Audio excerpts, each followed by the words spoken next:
예수님께서 제자들에게 질문을 던지십니다. 사람들은 나를 누구라 하느냐? 당시 유대인들이 예수님에 대해서 어떻게 생각하고 있는지에 대한 그런 질문이기도 했고, 또 제자들에게 있어서 다음 질문을 하기 위해서 첫 번째 먼저 질문을 하고 있습니다. 유대인들이 보고 있는 예수님이라는 분에 대해서 예수님은 묻고자 하셨습니다. 가장 대표적인 대답이 바로 세례 요한입니다. 세례 요한은 사가랴 제사장의 아들이었고 엘리사벳이 어머니입니다. 여러분 잘 아시다시피 이 사가랴에는 천사 가브리엘이 나타나서 한 아이를 잉태할 것이니 그 아이의 이름을 요한이라고 하라라고 천사의 고지를 듣게 됩니다. 그리고 또한 어머니였던 엘리사벳도 여러분 잘 아실 겁니다. 바로 예수님의 모친이었던 마리아와 친척관계였던 분입니다. 그러고 보면 예수님과 이 세례 요한도 친인척 관계라는 사실을 알 수 있게 됩니다. 세례 요한은 마태복음 3장에 보면 광야에서 외치는 자의 소리다라는 표현을 듣게 됩니다.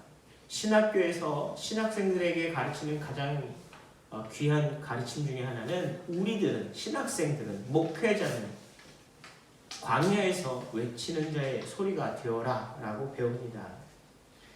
이 광야에서 외치는 자의 소리라는 것은 메시아가 오실 날을 기다리고 메시아가 오실 것을 미리 선포하는 그런 사람을 의미합니다. 그래서 예수님이 곧 오신다, 메시아가 곧 오신다라는 것을 선포하면서 주님을 영접할 수 있도록 준비시키는 자가 바로 광야에서 외치는 자의 소리이기도 합니다. 바로 그것이 세례 요한이죠. 세례 요한은 로마 통치, 가이사 통치 15년에 요단강에서 세례를 많이 베풀어서 세례 요한이라는 별명이 있기도 합니다. 그리고 이 세례 요한은 헤롯 안디바에 의해서 목이 베이는 사건이 일어납니다. 이 세례 요한은 굉장히 경건한 사람이죠. 태어날 때부터 천사장 가브리엘에 의해서 고지를 받고, 고지를 받을 때 이 세례 요한은 귀한 사람이니 나실인으로 키워라 라고 가르칩니다. 그래서 아주 첩첩산중에 귀하게 선한 것만 보고 부정한 것은 보지 않고 그렇게 자라나는 사람이기도 합니다. 그랬던 그가 안디바라고 하는 당시 분봉왕의 자기 동생이었던 빌립, 그리고 그 빌립의 부인인 헤로디아를 자기가 취하는 사건이 벌어집니다. 그러면서 이 세례 요한은 이 안디바의 그 추악한 행동에 대해서 결혼을 한다는 것, 있을 수 없다라고 그것을 굉장히 꾸짖게 됩니다. 그 꾸짖음에 심기가 불편한 상태였었는데, 이 헤로디아가 결혼 축하연에서 헤로디아의 딸이 춤을 추는 것을 보면서 이 나라의 절반이라도 주겠다라고 했던 안디바의 이야기를 듣고, 그렇다면 세례 요한의 목을 달라라고 해서 세례 요한의 목을 치고 소반에 세례 요한의 머리를 갖고 와서 여인에게 선물로 줬다, 그런 기록이 나옵니다. 사실 세례 요한은 어쩌면 굉장히 안타깝고 추한 모습으로 죽었을 수도 있습니다. 그러나 이 세례 요한은 굉장한 사회에 이슈를 끼쳤던 인물이었고 굉장히 많은 사람들의 존경을 받던 인물입니다. 그리고 당시 유대인들 사이에 굉장히 놀라운 신앙, 믿음이 퍼지기 시작하였는데, 그것은 바로 죽은 자가 살아날 것이라는 믿음이었어요. 사실은 세례 요한은 죽은 자도 부활하실 수 있는 분이다라는 예수님에 대해서 설명하기 위해서 여러 번 죽은 자의 부활을 얘기한 적도 있습니다.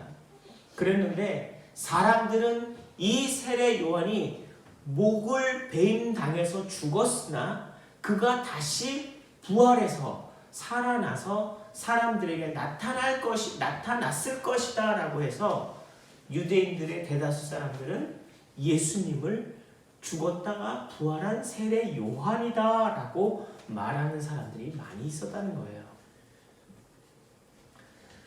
자, 예수님에 대해서 유대인들이 생각하는 두 번째 인물은 바로 엘리야입니다. 엘리야의 하나님, 그런 말이 있었죠.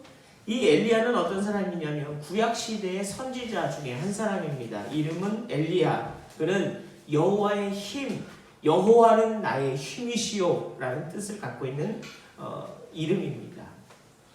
이 사람은 이스라엘 왕국이었던 아하방 시대에 활동했던 선지자입니다. 이 아하방 왕 때는 그 지근거리에 페니키아라고 하는 지근거리에 나라가 있었는데, 이 페니키아와 여러 가지 교류, 문화적 교류도 했었지만 경제적 교류도 굉장히 많이 했었다고 해요.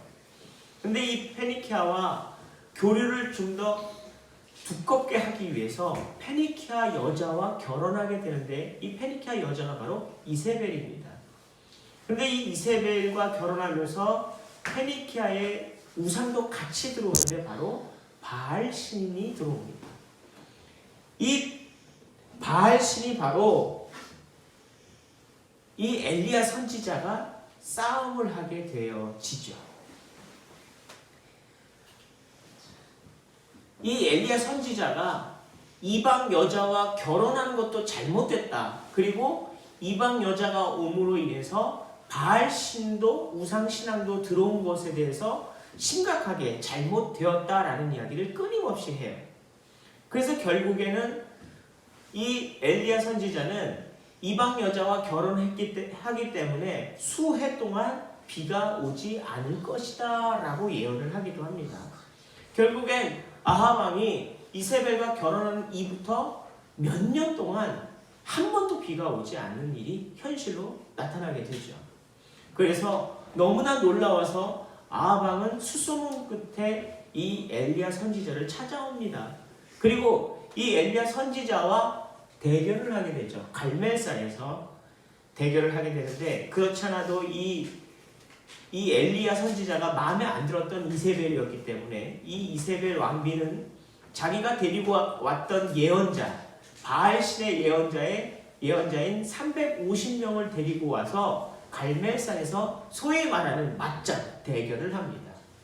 그래서 350명이나 되는 이 바알신을 섬기는 예언자들이 모여서 거기에 단을 쌓고 바알신의 임재를 위해서 예배를 드려요.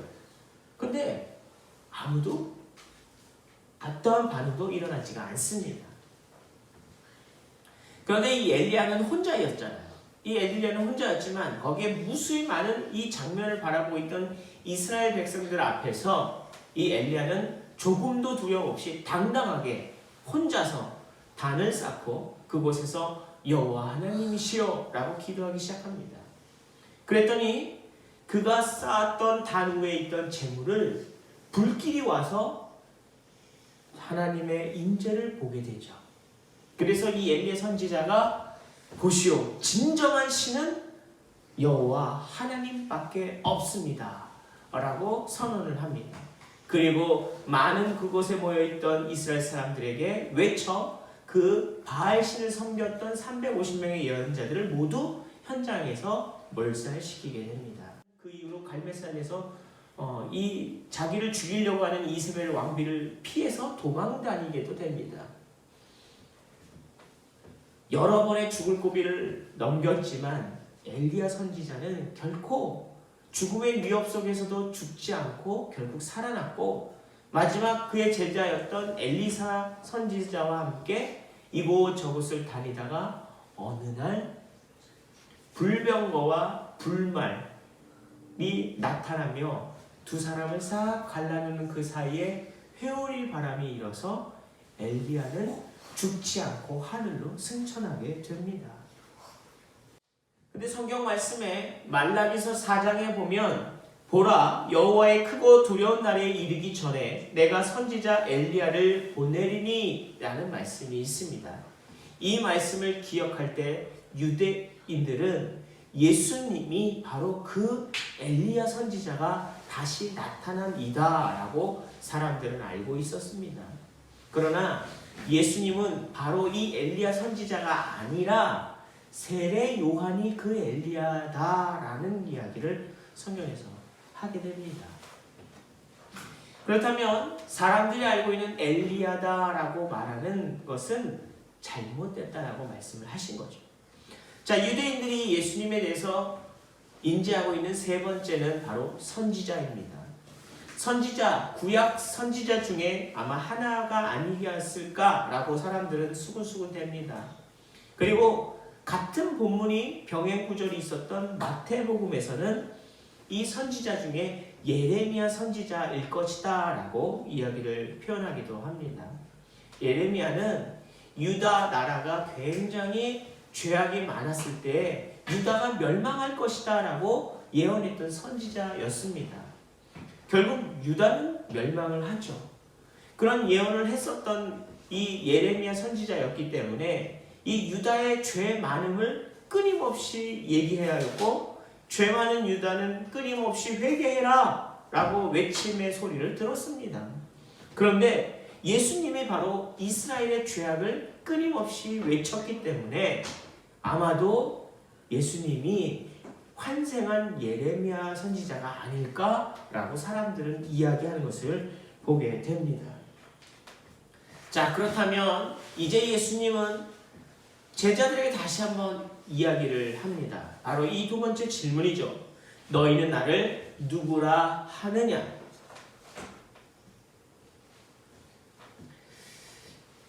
예수님은 제자들에게 너희들도 나를 유대인들이 말하는 그 사람과 똑같이 생각하느냐? 세례 요한으로, 엘리야로, 또는 선지자로 나를 아느냐? 너희들은 나를 누구라 하느냐라는 질문을 다시 한번 던지십니다. 그리고 바로 이렇게 대답을 하기 시작하죠. 예수님은 이 제자들에게 예수님에 대해서 정확하게 알고 있기를 기대하고 계신 것입니다. 예수님은 누구십니까? 바로 창조주 하나님의 아들이십니다. 믿으십니까? 예수님은 스스로 낮아져 인간의 모습으로 이 땅에 오신 분이십니다. 왜 그랬을까요? 바로 우리를 위해서 이 땅에 오신 분이기 때문입니다. 바로 메시아, 우리를 구원해 주실 분이시기 때문에 이 땅에 오셔야만 했던 분이시기 때문입니다. 그런데 또 하나 중요한 의미는 인자이기 때문입니다. 마가복음과 누가복음은 이방 사람들에게 보내진 성경입니다. 그래서 이 성경에서는 나는 누구냐라고 질문을 던졌지만 유대인들을 대상으로 쓰여진 성경이었던 마태복음에서는 나는 누구라 하느냐라고 하지 않고 인자를 누구라 하느냐라고 질문이 바뀌어집니다. 어쨌든 이 인자라는 표현이 무슨 표현이냐면 고난을 당할 것이고 죽음을 당할 것이며 그리고 그럼에도 불구하고 부활하실 분이시다라는 의미가 담겨진 것이 인자입니다.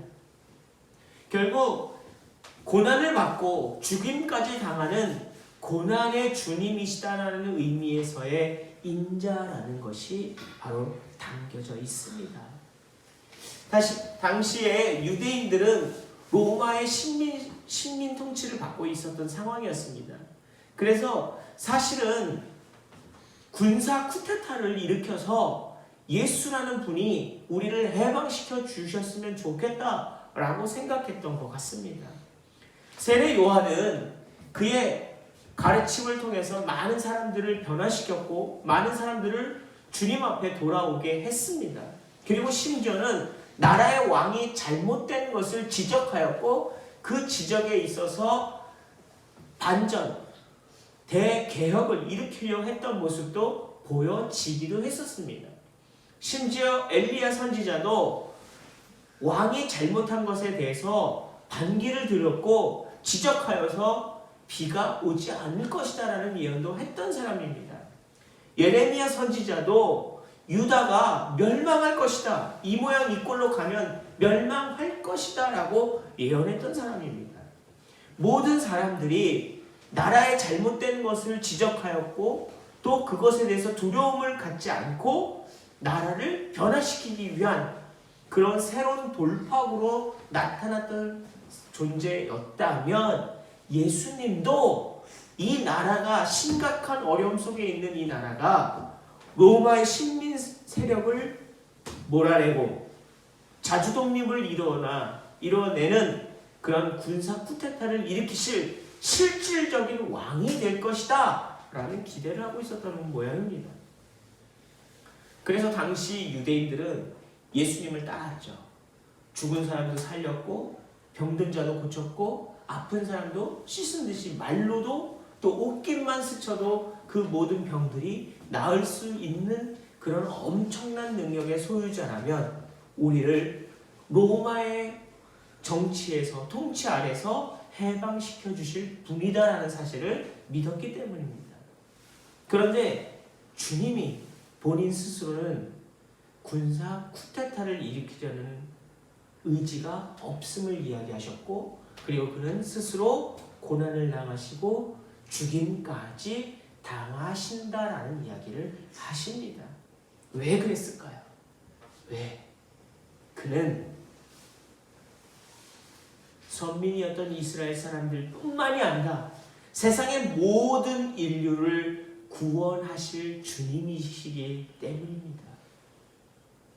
그래서 그는 많은 고난도 심지어 죽음까지도 받으실 것이다 라는 고백을 하셨고, 그로 인해서 많은 사람들은 예수님 곁을 떠나게도 됩니다. 예수님의 질문에 예수님의 제자들 중에 가장 대표적인 인물인 베드로가 이렇게 얘기를 합니다. 주는 그리스도시요. 여러분도 그렇게 고백하십니까? 주는 그리스도다. 이 그리스도라는 말은 선지자를 통해서 이 땅에 오실 메시아다라는 의미가 담겨져 있습니다. 사실 예수님을 제자들은 3년 동안이나 같이 따라다녔죠. 한 번도 예수님을 메시아라고 고백한 적은 없습니다. 3년 동안 따라다녔으나 베드로와 제자들 모두 예수님을 선생님이라고만 불렀다는 사실이죠. 이제 여기서 베드로의 입을 통해서 고백되어진 말은 주는 그리스도다라는 이 고백입니다. 그리고 이 고백은 그리스도라는 의미, 크리스토라는 이 말은 기름 부음 받은 자, 하나님의 종, 영적인 왕, 그리고 선지자라는 의미를 담고 있으며, 거기에 또 하나가 합쳐진다면 인자, 곧 인류를 위해서 고난을 받으실 분. 왜 고난을 받으시냐면 인류의 모든 죄를 받으시고 대신 고난을 받으사 죽기까지 하시는 분이라는 사실을 오늘 우리는 이 한마디의 답변인 주는 그리스도시오 라는 말에서 고백할 수 있었습니다. 여러분, 우리들은 어떻습니까? 교회만 다니면 다 엄청난 복을 받는다고 생각했던 것은 아닙니까? 교회 다니면 엄청난 부귀 영화를 누린다고 생각하고 있는 것은 아닙니까? 부귀 영화를 누릴 수 없음이 아니라 엄청난 복을 받을 수 없다라는 뜻이 아니라 우리가 교회 다니는 것이 부귀 영화와 복을 위해서 다니고 있는 것은 아닌지를 다시 한번 돌이켜야 할 것입니다. 우리는 다시 한번 이렇게 살펴보아야 합니다. 고난 받음에 아파하지 말고, 죽임 당함에 절망하지 말고, 스스로 낮아짐에 있어서 절망하지 말고, 그런 능력이 있음에도 불구하고 스스로 낮아지는 겸손을 가질 수 있었음을 감사하는 여러분 되시길 바랍니다. 큰 권능이 있으나 많은 사람들을 사랑하고 축복하고 감동이 있는 사람이 되십시다.